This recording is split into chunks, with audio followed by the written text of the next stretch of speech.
Graças e paz, irmãos. Uma alegria renovada, mais uma vez, em estarmos na casa do Senhor, com o único propósito de adorar, exaltar e bendizer o nome do Senhor. Cumprimentando os nossos irmãos que nos acompanham pelas redes sociais. Atento, orando, lendo a palavra, louvando e cumprindo também aquilo que o Senhor tem nos favorecido.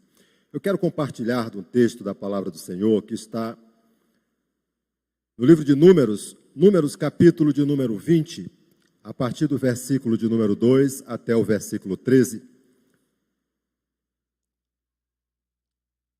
Números, capítulo de número 20, versículos 2 ao versículo de número 13.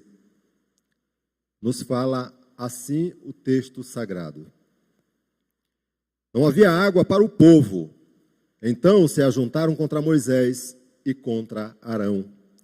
E o povo contendeu com Moisés e disseram: antes tivéssemos perecido quando expiraram nossos irmãos perante o Senhor. Porque trouxestes a congregação do Senhor a este deserto, para morrermos aí, nós e os nossos animais? E por que nos fizeste subir do Egito, para nos trazer a este mau lugar, que não é de cereais, nem de figos, nem de vides, nem de romãs, nem de água para beber? Então Moisés e Arão se foram de diante do povo, para a porta da tenda da congregação, e se lançaram sobre o seu rosto, e a glória do Senhor lhes apareceu. Disse o Senhor a Moisés: toma o bordão, ajunta o povo, tu e Arão, teu irmão, e diante dele falai a rocha, e dará a sua água. Assim lhe tirareis água da rocha, e dareis a beber à congregação e aos seus animais. Então Moisés tomou o bordão de diante do Senhor, como lhe tinha ordenado. Moisés e Arão reuniram o povo diante da rocha, e Moisés lhe disse: ouve agora, rebeldes, porventura faremos sair água desta rocha para vós outros? Moisés levantou a mão e feriu a rocha 2 vezes com o seu bordão. E saíram muitas águas, e bebeu a congregação e os seus animais. Mas o Senhor disse a Moisés e a Arão: visto que não crestes em mim, para me santificardes diante dos filhos de Israel, por isso não fareis entrar este povo na terra que lhe dei. São estas águas de Meribá, porque os filhos de Israel contenderam com o Senhor, e o Senhor se santificou nele. Bendito seja o nome do Senhor por esta porção preciosa da sua palavra. Vamos orar mais uma vez. Nosso Deus e nosso Pai, estamos na tua presença e aqui, Senhor, lemos a tua palavra, palavra viva e palavra eficaz. Palavra que não volta vazia, mas alcança o propósito para qual o Senhor haverá de designá-la. Agora, Senhor Deus, quando nos colocamos prontos, atentos a ouvir a tua voz, rogamos a direção do teu Santo Espírito para que nos dê iluminação, discernimento. Ó Senhor, opere em nós e por meio de nós, para que possamos compreender verdadeiramente toda a instrução e todo o desígnio que o Senhor tem esta noite para a tua igreja, para a minha vida e para a vida de todos os nossos irmãos. Assim oramos em nome do Senhor Jesus. Amém. Irmãos, há registrado na história e no livro da vida, um fato que aconteceu no ano de 2012. 2012 foi um ano que o missionário José Dilson, juntamente com uma outra missionária Zeneide Moreira, era um casal e mais uma missionária, estavam no Senegal. Este homem, que é da Igreja Presbiteriana de Niterói, já há 20 anos estava naquela região da África, pregando a palavra e atuando comissionado por Deus como missionário do Senhor. encaminhado pela Igreja Presbiteriana de Niterói. Há 20 anos ele instruía, orientava, pregava, exortava, fazia aquilo para o qual o Senhor nos chama para a sua boa obra. Estava à frente de um projeto grandioso, ali na cidade de Dakar, na capital do Senegal. Estava à frente do projeto Obadias, que tinha por objetivo estabelecer uma grande estrutura de apoio a crianças, jovens, adolescentes que estavam perambulando pelas ruas e muito eram explorados por aproveitadores que alcançavam essas pessoas, esses jovens, e muitas das vezes os próprios familiares os entregavam a esses mercenários para que pudessem assim explorar esses jovens, pois eles vendiam bugigangas na rua, pediam esmolas, e tudo aquilo que era levantado vinham para esses mercenários. As próprias famílias faziam isso. E uma das razões do projeto Obadias era dar assistência e acolher essas pessoas a fim de que eles fossem libertos de tamanha exploração que ali existia. O projeto estava andando, já existiam pessoas, jovens naquele projeto, com toda a acomodação de recebê-los, de acomodá-los, de dar alimentação, de nutri-los, portanto, com a palavra do Senhor e de instruí-lo, educando-os também na caminhada de crescimento educacional. Ocorre que 3 crianças de uma mesma casa, 2 crianças e um adolescente, irmãos, foram visitados pelo seu pai em um determinado dia. Abdufal, o nome do pai. O pastor José Dilson os recebeu naquele local, os acomodou em determinado cômodo, deixou para que eles pudessem conversar livremente, a fim de que trocasse ideias e o pai pudesse ouvir um pouco da realidade na qual aqueles jovens, que eram seus filhos, estavam passando. Em um determinado momento, há um barulho muito grande que chama a atenção do pastor José Dilson e da missionária Zeneide. O pai está brigando, está exortando e está prestes a bater nos 3 filhos. Ali, dentro do projeto, o pastor José Dilson se deslocou para aquele local, apreensivo, com o fim de saber aquilo que estava acontecendo. E o pai, Abdufal, olhando para o pastor José Dilson, falou para ele que tudo aquilo que estava sendo feito ali, estava sendo feito contra a autorização dele. Pois ele não tinha autorizado o seu filho, ou melhor, os seus filhos, a estarem ali e vivendo da forma que estavam vivendo. O pastor pergunta, qual a razão disto? E um dos filhos, Mahmoud, de 17 anos, responde, diante da determinação do pai, pois já estava se aproximando aquele horário em que os muçulmanos se colocam prontos a reverenciar o seu Deus.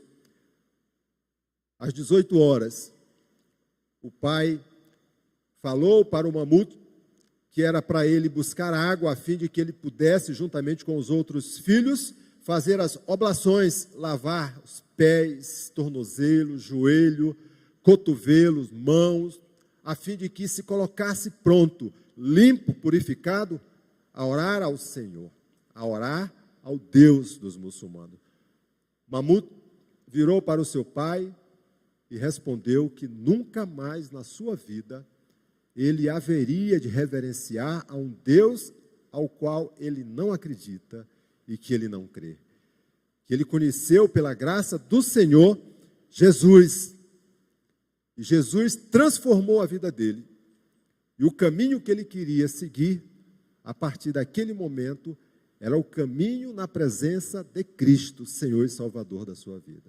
Foi suficiente, meu irmão, para que ele saísse daquele local, ameaçando o pastor José Dilson e a missionária Zeneide Moreira, pois ele iria procurar as autoridades policiais. E assim o fez, denunciando aquelas pessoas que estavam envolvidas no projeto, diretamente o pastor José Dilson e a missionária Zeneide, por aliciamento de menores, por terem tirado os seus filhos de casa sem autorização e dado uma orientação espiritual cristã que é contrária ao regramento do país. Não tardou muito tempo e a guarnição policial chegou com uma ordem de prisão para o pastor Zé Dilson e a missionária Zeneide. E passaram quase um ano presos ali em uma das cadeias públicas da cidade de Dakar. E o pastor Zé Dilson nos fala no seu livro, um homem de Deus na cadeia. Ele nos fala que ele não sabia as circunstâncias daquilo que estava acontecendo na vida dele e na vida da missionária. E quando levado para, primeiramente, uma delegacia, ele perguntava para o delegado por que aquilo ali, e o delegado falava: você transgrediu a norma, você, quebrou o regramento da conduta e ofendeu a toda uma cultura e a toda uma religião, e agora você tem que pagar. Da delegacia foi para um centro de recolhimento e depois para um presídio, uma casa de detenção, onde era colocado em um local em que deveria ter 40 pessoas recolhidas, mas tinham aproximadamente 120 pessoas em um mesmo local, em um mesmo perímetro. Fala no seu livro, Um Homem de Deus na Prisão, que não conseguia dormir, porque não tinha como dormir num local tão apertado, onde as pessoas se aglomeravam umas sobre as outras. Chorava todos os dias, compulsivamente, orando ao Senhor: Senhor, por que isto? Senhor, por que isto? E o Senhor, ao longo de uma semana após ele chegar naquele local, respondeu a ele: este local onde você está é a sua nova igreja. Essas pessoas que estão neste local são as suas ovelhas que eu estou dando para você pastorear. Meu irmão, o pastor, no testemunho, ele nos fala que a TV sintonizada dentro da cela era 24 horas no canal muçulmano, onde eles falavam da religião, faziam as orações, pregavam da forma que eles defendem a fé deles, 24 horas em volume alto, mas ainda assim Deus deu graça para que ele pudesse compartilhar em meio a toda aquela resistência da palavra de Deus com aquelas pessoas. Tudo era proibido com relação a cristianismo, a falar do nome do Senhor Jesus. As Bíblias não podiam entrar no presídio, no complexo, mas Bíblias entraram, palavra foi pregada e o Senhor foi operando toda a transformação naquele local que parecia inferno, mas que se transformou em uma grande igreja para a honra e glória do Senhor. Irmãos, quando nós olhamos texto como esse que nós acabamos de ler, Números capítulo 20, livro de Números que está dentro do Pentateuco, dos 5 primeiros livros da Bíblia, escrito por Moisés sem nenhuma contestação. E o livro de Números, ele traz assim uma narrativa muito peculiar, porque o nome dele traz a característica do livro. O livro, ele de fato vai fazer um censo dentro do povo de Israel. Vai enumerar as nações, as famílias e estabelecer de fato a característica própria da importância e da caminhada de fé deste povo. Nós vamos observar que no livro de Números, em 2 momentos, há um censo feito. Se você olhar no capítulo 1, se você olhar no capítulo 26, você vai observar que é feito um censo determinado por Deus, para que faça a contagem do seu povo.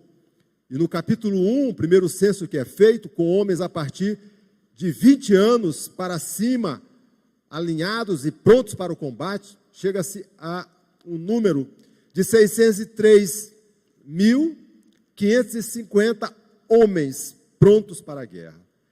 No capítulo 26, É feito um segundo censo, e no segundo censo tem um número aproximado de 601 mil homens prontos para a guerra. Pense comigo. A população que Moisés, a liderança de Moisés junto a este povo, é um pouco mais de 1,5 milhão de pessoas, talvez 12 milhões e um pouquinho mais de pessoas. Essa é a nação do Senhor que está sendo conduzido pelo deserto.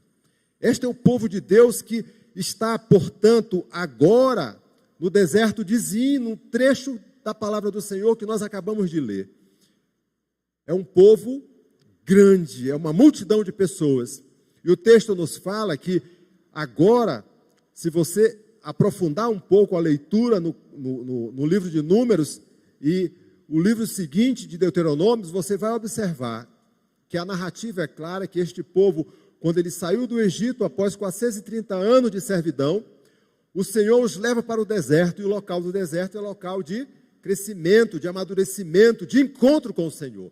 Este povo sai, portanto, do aprovisionamento, de certa forma, da comodidade do Egito, pois se afastou do Senhor e havia necessidade de voltar para a comunhão, para o relacionamento de intimidade. A caminhada agora aqui, meu irmão, são de 39 anos do deserto. Eles estão, portanto, prestes de entrar na terra prometida.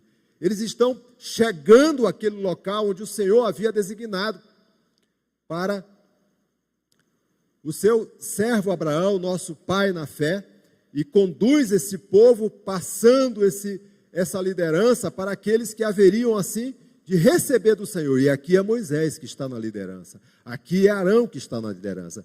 Agora o povo, semelhante à caminhada que começou no deserto nos primeiros meses, se rebela novamente, não somente contra o líder Moisés, mas contra o próprio Senhor.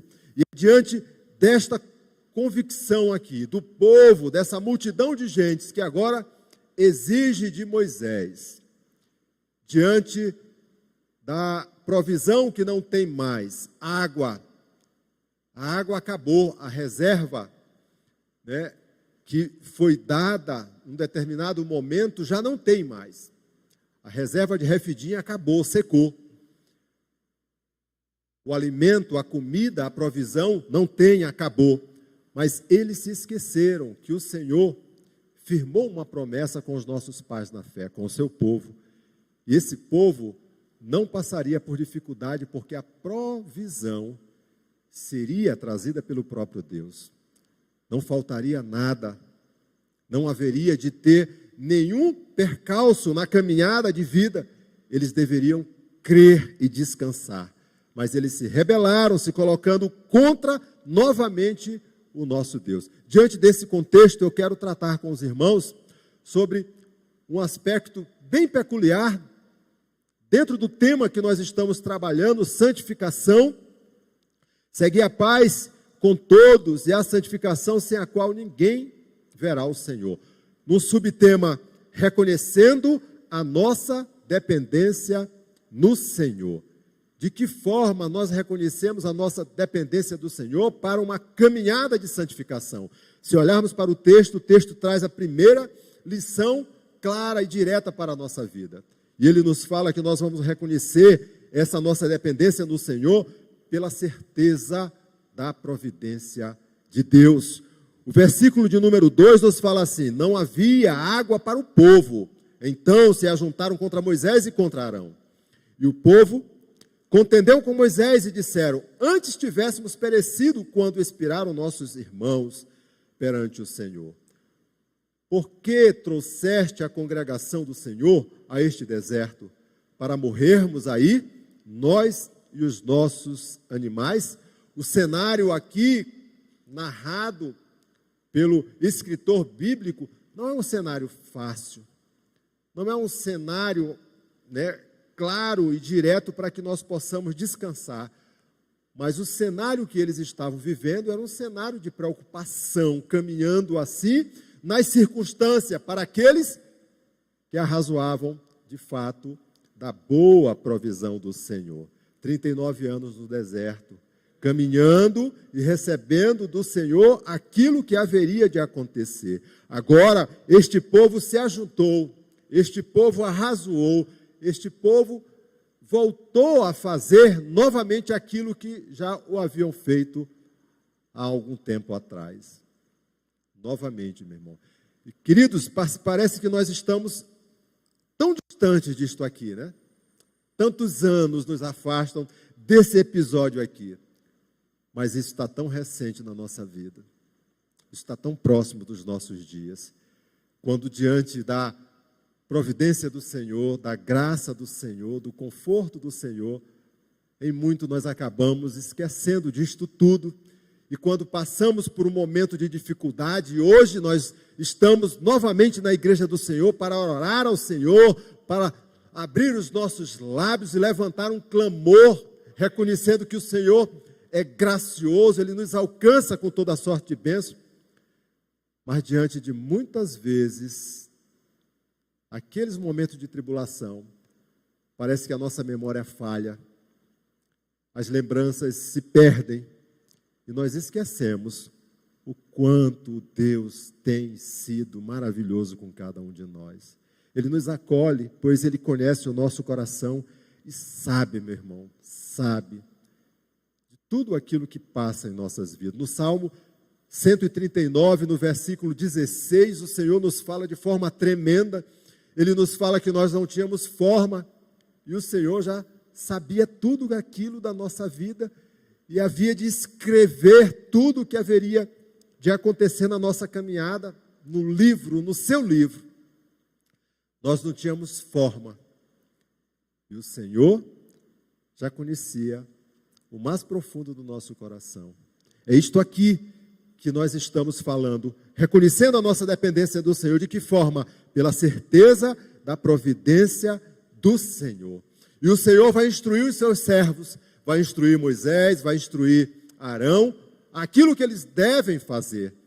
E nos fala exatamente o versículo de número 6, porque humanamente falando, lembrem, são multidões de pessoas que estão envolvidas nesse processo aqui. Não são apenas 60 pessoas. A população aqui, ela avança a mais de 1,5 milhão de pessoas que agora estão se arrazoando contra a liderança que foi instituída pelo próprio Deus.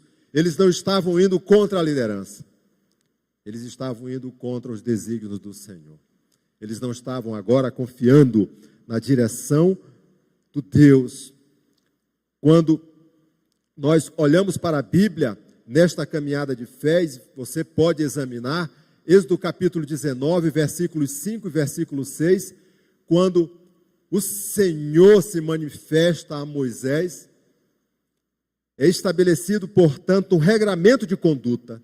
E este regramento de conduta é de ser fiel, é de confiar no Senhor, é de ouvir a voz do Senhor e não somente entender, mas reproduzir aquilo que está sendo falado como verdade pelo Senhor ao nosso coração e àqueles que sobre nós estão sob a responsabilidade, os nossos filhos, os nossos pequenos, os nossos netos e toda uma geração que haverá de crescer. E o Senhor nos fala muito mais ainda naquele texto, que é um texto, áureo. Ele nos fala que este povo é nação santa, é povo de propriedade exclusiva de Deus. Meu irmão, é isto aqui que está acontecendo. Este povo, ele está se rebelando agora. Ele está se esquecendo daquilo que foi determinado pelo Senhor. Quando aparece ao nosso pai Abraão, agora aparece a Moisés e nos fala novamente esta noite aqui. Nós devemos confiar nas firmes promessas do Senhor. O reformador João Calvino, no seu livro As Institutas, no capítulo 1, no livro 1, tratando sobre o conhecimento de Deus, ele nos fala assim: quanto ao conhecimento de Deus, deve-se mostrar não somente que há um só Deus, a quem é necessário que todos prostem honra e adorem, mas também que Ele é a fonte de toda verdade, sabedoria, bondade, justiça, juízo, misericórdia, poder e santidade, para que aprendamos a ouvir e a esperar todas as coisas. Tudo depende do Senhor.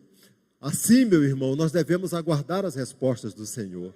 Nós devemos acreditar no Senhor. Nós devemos reverenciar o Senhor. Se você olhar para o texto, diante daquela pressão, daquela opressão, esses servos do Senhor, eles caminharam para a direção onde eles falavam com Deus, onde Deus se apresentava diante deles. Eles foram para a porta da tenda da congregação. Então Moisés e Arão se foram diante do povo à porta da tenda da congregação e se lançaram sobre o seu rosto, e a glória do Senhor lhes apareceu.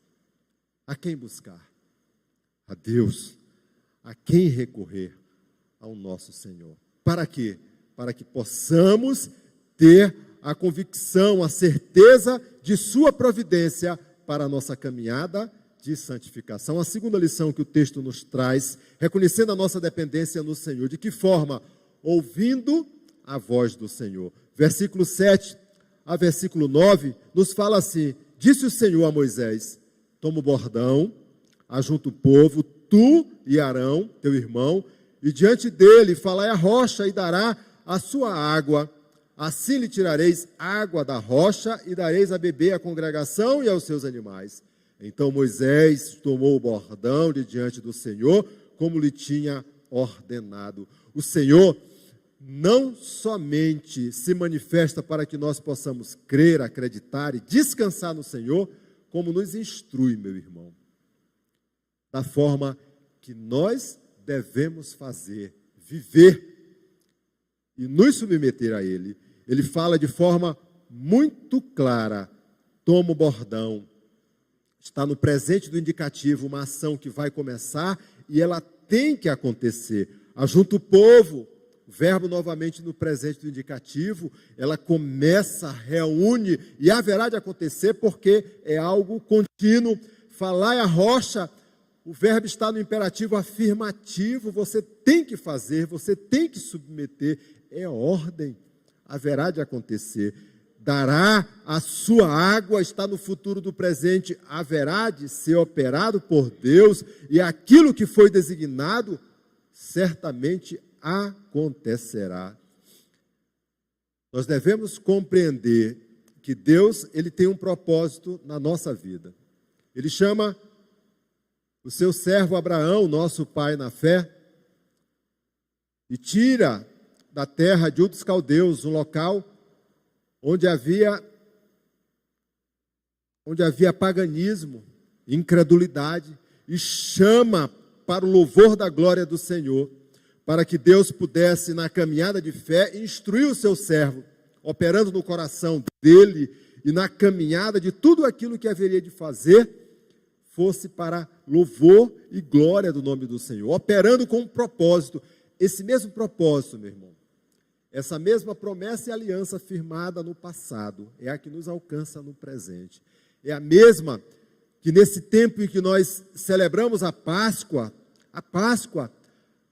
a morte e a ressurreição do Senhor Jesus, agora com a entrada triunfal ali em Jerusalém, onde o Senhor haverá de ser exaltado, haverá de ser glorificado, haverá, portanto, de ter uma exultação de tal sorte que incomoda os fariseus, incomoda os escribas, incomoda aqueles que, de alguma forma, queriam ter a centralidade da verdade do Senhor em suas mãos, mas exorbitavam com isso. E agora o Senhor Jesus está não somente entrando em Jerusalém, mas Ele haverá de cumprir o propósito para o qual o Senhor havia já determinado para que Ele o fizesse. Ele vai pregar, Ele vai exortar, Ele vai instruir, Ele vai, portanto, ser martirizado, Ele vai morrer, mas Ele vai ressuscitar.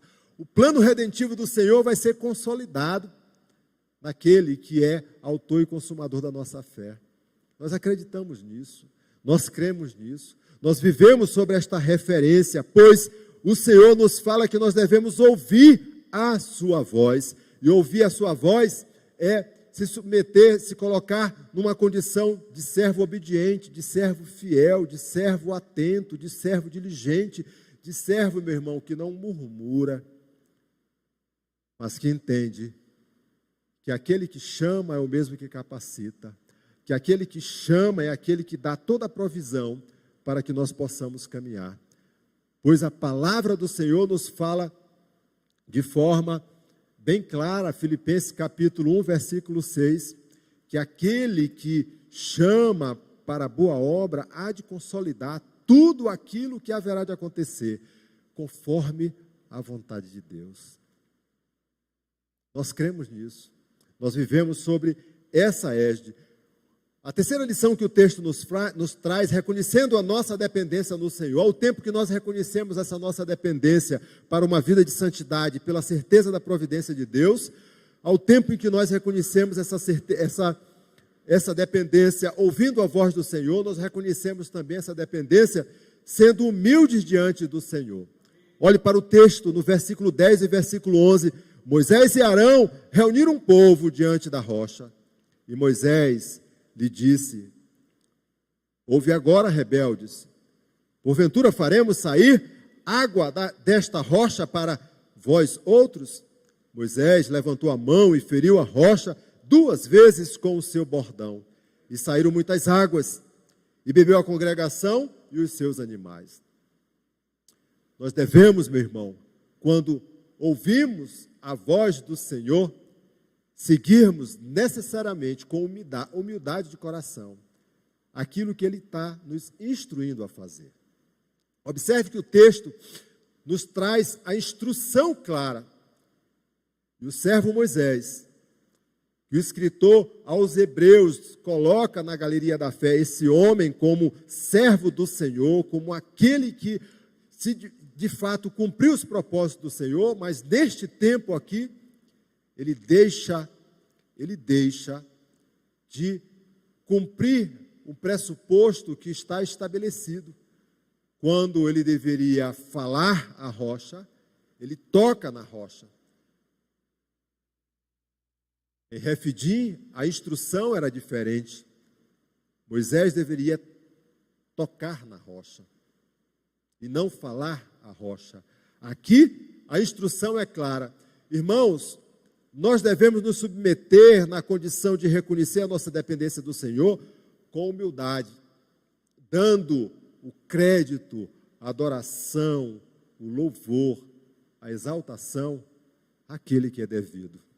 Nós devemos honrar a quem honra, é o nosso Deus.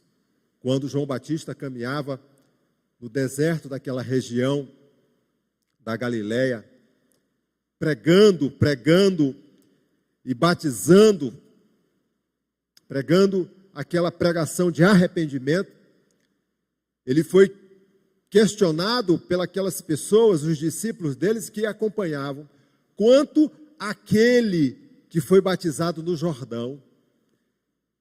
Capítulo 3 de João nos fala isso. Mestre, e aquele que foi batizado no Jordão, as pessoas estão indo a ele. O que de fato deve ser interpretado? E João Batista, diante daquela manifestação, vai exaltar a pessoa do Senhor Jesus. E ele nos fala que ele, na condição dele, como servo, mesmo sendo precursor, ele é precursor da pregação da palavra, do anúncio daquele que haveria de vir, do Cristo, nosso Senhor e nosso Salvador. E declara no capítulo 3, no versículo de número 30, que o Senhor é aquele que tem que crescer, e ele, como servo, ele tem que diminuir. É o Senhor Jesus, é o nosso Senhor, que tem que, de fato, prevalecer. Nós devemos ser humildes diante do Senhor. A humildade é o sentimento que leva a pessoa a reconhecer as suas próprias limitações. É a ausência de orgulho, meu irmão. É uma separação, portanto, daquilo que muito está própria da vida do homem, da vaidade, desses pressupostos que nos tiram da caminhada de fé e nos trazem ao coração algo que podem, nesta caminhada de fé, ofuscar a nossa vista os nossos ouvidos e o nosso coração. Muitas das vezes com algo que nós precisamos tocar, ver ou viver. Quando a instrução é que possamos acreditar por fé em tudo aquilo que está sendo apresentado através da palavra e do próprio Senhor. Paulo falando à igreja de Filipos, capítulo 2, versículo 3, onde está instruindo aquela igreja que muito colaborou com a caminhada de fé e com a obra missionária do bandeirante, né, das missões. O apóstolo Paulo, ele nos diz assim: nada façais por partidarismo ou vanglória, mas por humildade, considerando cada um os outros superiores a si mesmo. Nós devemos seguir o maior exemplo de humildade que existe, que vem do próprio Senhor, que sendo Deus, se tornou servo, para que nós pudéssemos olhar a beleza da sua santidade e seguirmos o exemplo que ele deixa para nós de santidade, para servirmos aqueles que estão próximos de nós, conosco, caminhando junto a nós. A quarta e última lição que o texto nos traz, reconhecendo a nossa dependência no Senhor. Nós reconhecemos ela pela certeza da sua providência, ouvindo a ordem do Senhor, sendo humilde diante do Senhor e pela convicção de que Deus sempre será glorificado.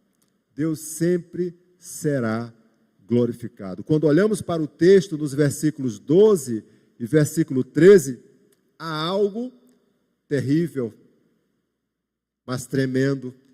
Terrível no sentido de que a transgressão, ela tem uma penalidade, ela não passa em branco.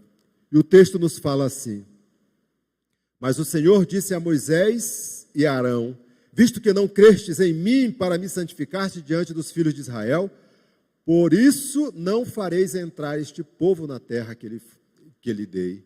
São estas águas de Meribá, porque os filhos de Israel contenderam com o Senhor, e o Senhor se santificou nele.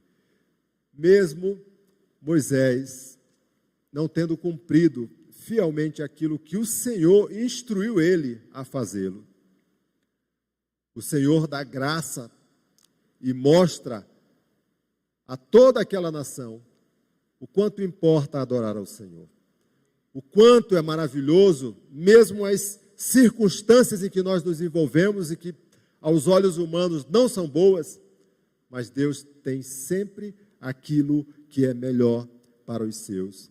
A incredulidade aqui foi um fator preponderante, mas a convicção de Deus para a nossa vida é que Ele sempre será glorificado. Aquele homem, ele teve dúvida. Nós não devemos ter dúvida. Ele não seguiu a instrução do Senhor. Deveria falar a rocha, e da rocha haveria de sair água. E ele fala assim: faremos sair água dessa rocha, trazendo toda a responsabilidade como se fosse para a pessoa dele. Todo louvor para a pessoa dele. Toda a glória para a pessoa dele. Não aceitaram a palavra de Deus sem um sinal. Foi a manifestação daquele povo. Tão longe e tão perto, tão distante e tão real na nossa vida. Todos os filhos de Israel ali contenderam com o Senhor, mas o Senhor se santificou nele. A Bíblia nos fala na instrução de Gênesis a Apocalipse, que tudo aquilo que nós fazemos, nós devemos fazer para a honra e glória do nome do Senhor. A única razão da nossa vida é de adorar a Deus e gozá-lo eternamente.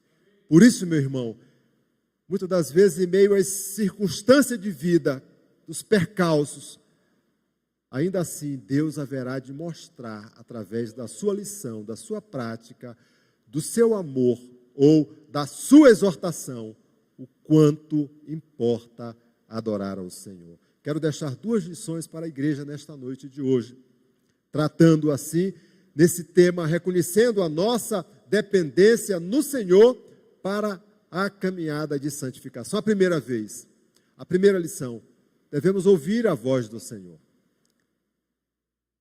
E devemos ouvir a voz do Senhor através da sua palavra, através das ministrações que são pregadas por homens de Deus, usados como instrumento, arautos do Senhor.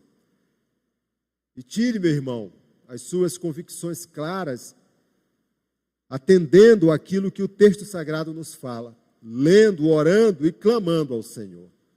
A segunda lição, seja fiel como igreja do Senhor, como servo do Senhor, como filho do Senhor, seja fiel até a morte, reproduzindo sempre aquilo que tem aprendido através da palavra, através do Senhor na sua vida.